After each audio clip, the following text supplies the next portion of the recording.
सात संगत जी, प्यार से कहना जी, धन निरंकार जी। सात संगत जी,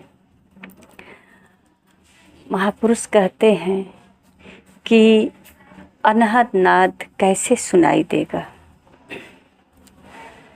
सात संगत जी, जब दो व्यक्ति होते हैं तो दोनों आपस में धीरे धीरे बहुत स्लो आवाज़ में बातें कर लेते हैं और समझ भी लेते हैं। कभी कभी तो इशारे में भी काम निकल जाता है।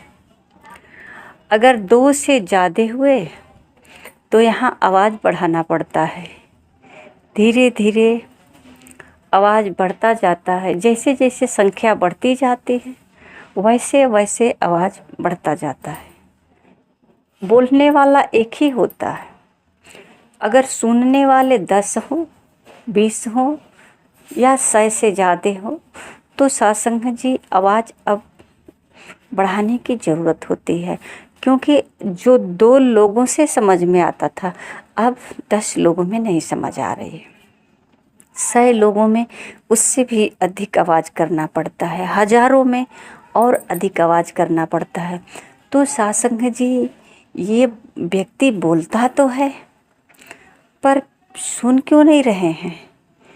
अभी तो बहुत स्लो आवाज़ में 2 लोग थे तो बातें हो रही थी, कुछ इशारे में भी समझ लेते थे, पर अब सुनाई नहीं देता क्योंकि संख्या काफ़ी हो जाती है तो वहाँ आवाज़ शोरगुल होता है। इसलिए दूरियां भी बन जाती हैं। आवाज़ धीरे से बोलने से या वो व्यक्ति चिल्लाकर भी बोले तो दूर तक आवाज़ नहीं जाता है, चाहे जितनी भी शांत क्यों न बैठ जाए। कुछ न कुछ हलचल तो हर इंसान में होता है। जितने बैठे हुए व्यक्ति हैं तो उनके शरीर में कभी कोई हाथ हिलाता, कभी पाँव हिलाता, कभी मतलब इधर उधर कुछ न कुछ हमेशा शरीर से इधर उधर जो है हलचल होता रहता है। तो सत्संग जी, ये आवाज़ धीरे धीरे धीरे धीरे काफ़ी संख्या में हो जाती है और दूरियां भी बढ़ जाती हैं, तो इसलिए आवाज़ नहीं सुनाई देता। उसके लिए माइक लगाना पड़ता है। सत्संग जी, माइक लगाना पड़ता है तो माइक के द्वारा जो संदेशा देना होता है, जो बात बतानी होती है, उसे दूर दूर तक सुनाया जाता है, बताया जाता है। सत्संग जी, इसी प्रकार महापुरुष बता रहे थे कि अनहद नाद, जब कोई भी व्यक्ति साधना में बैठता है, ध्यान में बैठता है, तो जब इसका ध्यान परमात्मा में लग जाता है, ये एकाग्र अपने चित्त को एकाग्र कर लेता है, संसार के तरफ से ध्यान हटा करके अंदर के तरफ, अपने अंतर्मुख के तरफ ध्यान कर लेता है, तो यहाँ जो है केवल अब एक हो जाता है, केवल एक ध्यान होता है। और जब ध्यान हो जाता है तो जो इस ब्रह्मांड में कहते हैं जो अनहद नाद, जिसका कोई हद नहीं हो, ये समझ तो नहीं आता है कि आवाज़, इस संसार में जितनी सारी आवाज़ें हैं इसका जो है हम कंपेयर नहीं कर सकते, मिला नहीं सकते, इससे भिन्न आवाज़ लगती है। सत्संग जी, महापुरुष कहते हैं कि इस आवाज़ को धीरे धीरे धीरे धीरे सुनते जाते हैं, सुनते रहते हैं, तो इससे क्या होता है कि हमारा चित्त एकाग्र हो जाता है, हमको शांति मिलती है और इसमें जो है एनर्जी, पॉजिटिव एनर्जी आता है, मन शांत होता है और उस व्यक्ति के अंदर जो है रोम रोम से प्रकाश निकलता है, प्रकाशित हो जाता है। और उदाहरण ये देते हैं कि जिस तरह से माइक में बोल करके आवाज़ दी जाती है, माइक से आवाज़ नहीं आती, माइक के माध्यम से आवाज़ पहुंचाया जाता है। बोलने वाला तो कोई और होता है, माइक तो एक माध्यम होता है। तो सत्संग जी, ये जो शरीर है, इस शरीर से जो हम मुख से बोलते हैं, तो ये शरीर हमारा माध्यम होता है। शरीर तो बोलता नहीं है। शरीर के माध्यम से महापुरुष संदेश देते हैं, सत्य का आवाज़ उठाते हैं कि उठो, जागो, जानो और अपने जीवन को संवारो। सत्संग जी, चाहे कोई विद्या का ज्ञान देना है, शास्त्रों का ज्ञान देना है, या ब्रह्म का ज्ञान देना है, तत्वों का ज्ञान, जो भी है, जिस तरह का संदेशा देना होता है, महापुरुष इस शरीर के माध्यम से ही देते हैं। सत्संग जी, जितने भी फिर पैगंबर हैं, सब जो है इस शरीर के माध्यम से ही संदेश दिया है। जो कर्म करके, जो अपने जीवन में अनुभव किया, वही संदेश सुनाया। और सत्संग जी, अगर ये शरीर ना हो तो फिर कैसे संदेश दिया जाएगा। ये शरीर एक साधन है, जैसा कि महापुरुष कहते हैं कि साधन धाम मोक्ष कर द्वारा। साधन धाम, ये साधन है। इस साधन से इस संसार में हम अपने मोक्ष के प्राप्ति कर सकते हैं, यानी मानव मोक्ष की प्राप्ति कर सकता है। तो सत्संग जी, जब इस शरीर से ऊपर उठ करके या शरीर का भाव छोड़ करके जब ये परमात्मा की तरफ ध्यान करता है, तो सत्संग जी अनहद नाद सुनाई देती है। जब तक शरीर भाव में होते हैं, तो शरीर भाव में होते हैं तो ये आवाज़ सुनाई नहीं देती है, क्योंकि इस संसार में इतनी जो हलचल है। महापुरुषों को सत्संग जी समझाने की अपनी अलग अलग विधियाँ। महापुरुष समझाते हैं कि जिस तरह से हम अपने रूम का चारों तरफ से खिड़की जंगला बंद कर देंगे, दरवाजे बंद कर देंगे, तो बाहर की आवाज़ सुनाई नहीं देगी। और अगर अंदर टीवी चल रही हो, खिड़की बंद हो, दरवाज़ा बंद हो, और अंदर हम टीवी चालू करके ध्यानपूर्वक टीवी को देखते रहें, तो बाहर क्या हो रहा है पता नहीं चलेगा।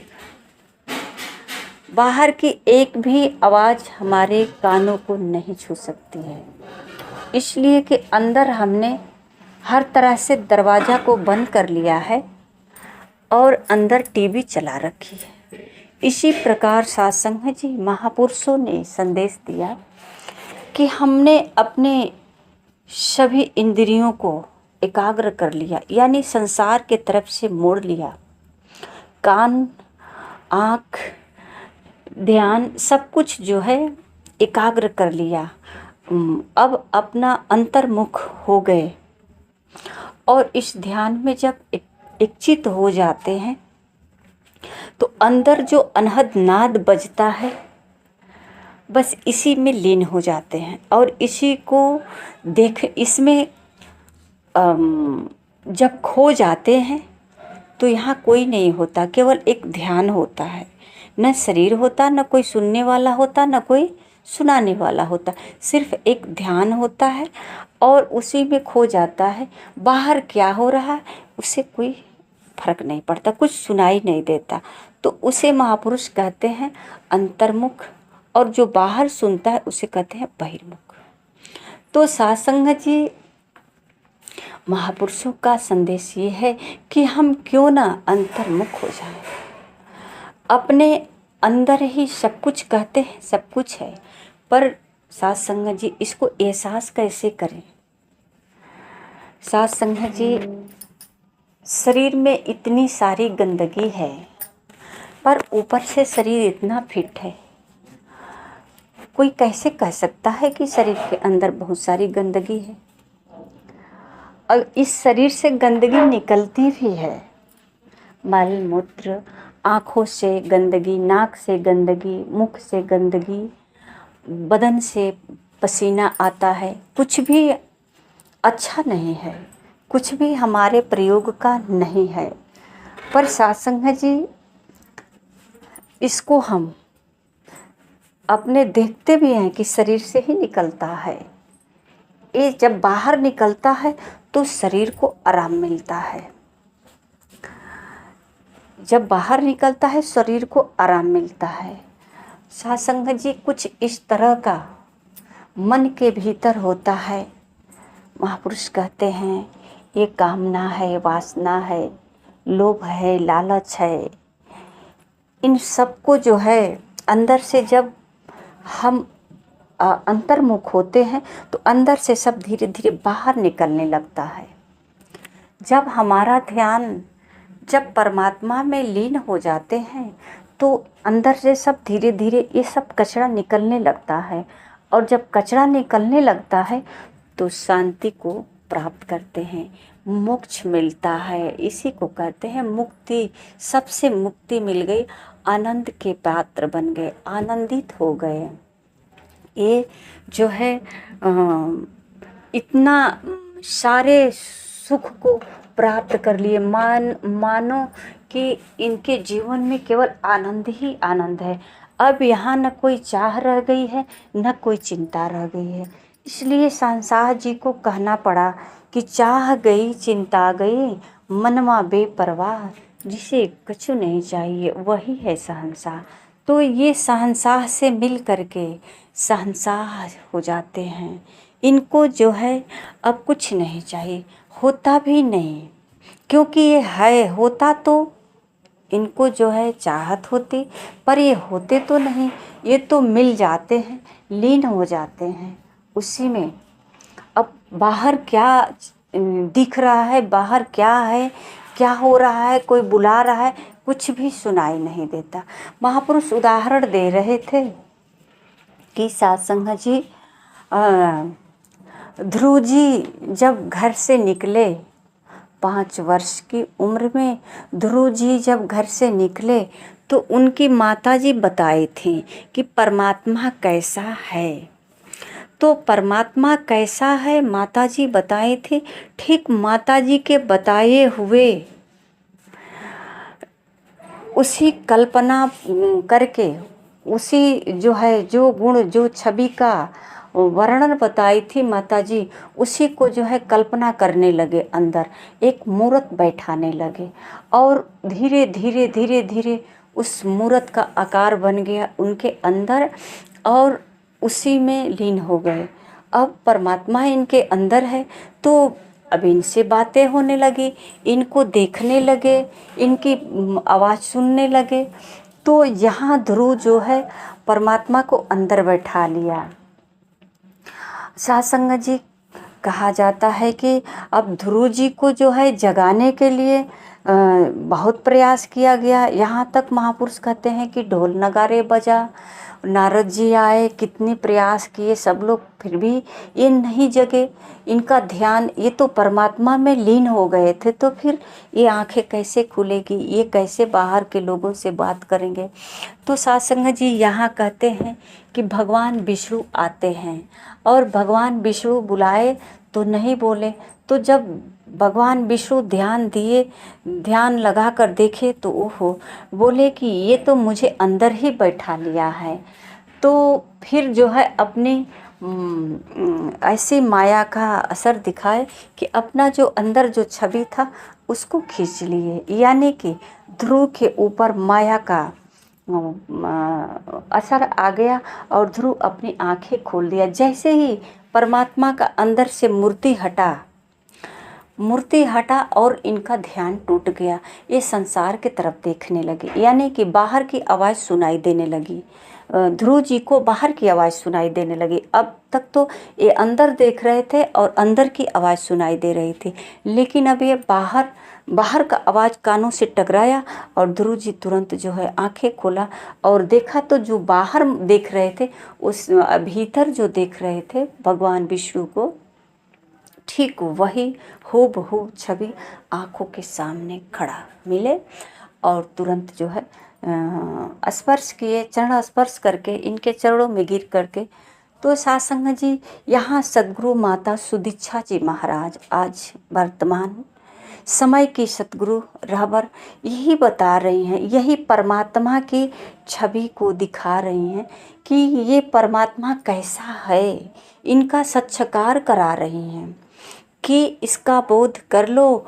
और सत्संग जी साक्षात्कार परमात्मा का करा करके जो परमात्मा का साक्षात्कार कर लेता है उसको जो है अपने अंदर तरासता है, क्योंकि सब कुछ अंदर है, बाहर है थोड़ा सा बाहर आवाज़ है, शोरगुल है, हजारों प्रकार का चेहरा है तो सुनाई भी नहीं देता, पकड़ भी नहीं आता, ये पहचान भी नहीं होता। तो जैसे माता जी बताती हैं, जिस परमात्मा का साक्षात्कार कराते हैं ठीक उसको जो है अंदर भक्त जो होते हैं ये अंदर इनको जो है बैठा लेते हैं ध्यान करके और अंदर इन्हीं में खो जाते हैं। तो जब आंखें खुलती भी है तो ये अंदर बाहर दोनों हर जगह दिखाई देता है।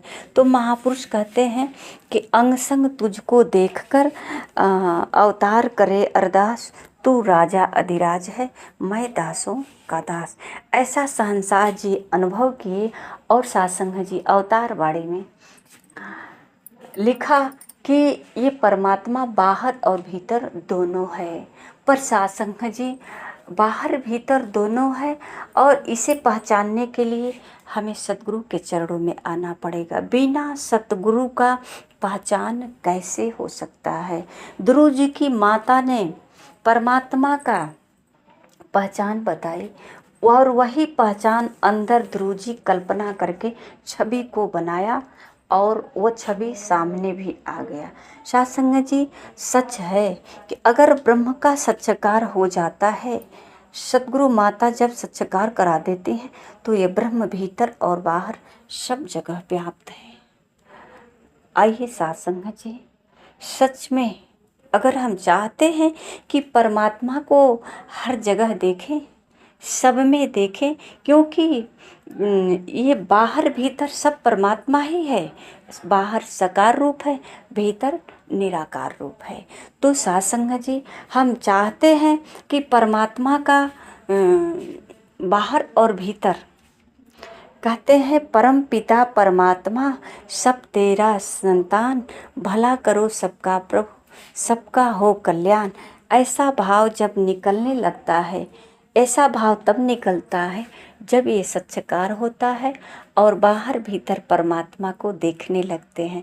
महापुरुष यहाँ ये भी कहते हैं कि हे समर्थ परमात्मा, हे निर्गुण निराकार, तू करता है जगत का, तू सबका आधार। क्योंकि ये जानकारी हो जाती है, तू सबका आधार। तो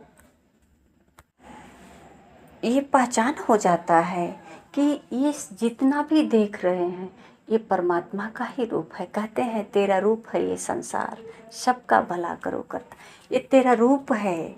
तो सत्संग जी रूप और स्वरूप का दोनों का जब दर्शन हो जाता है, दोनों की जब पहचान हो जाती है तो सत्संग जी हर समय एक छाया जैसी होती है, एक जो है कवच होता है। जैसे बारिश में छता लगाते हैं, हमको जो है वस्त्र की ज़रूरत पड़ती है, छत की ज़रूरत पड़ती है, तो सत्संग जी ये एक कवच हो जाता है।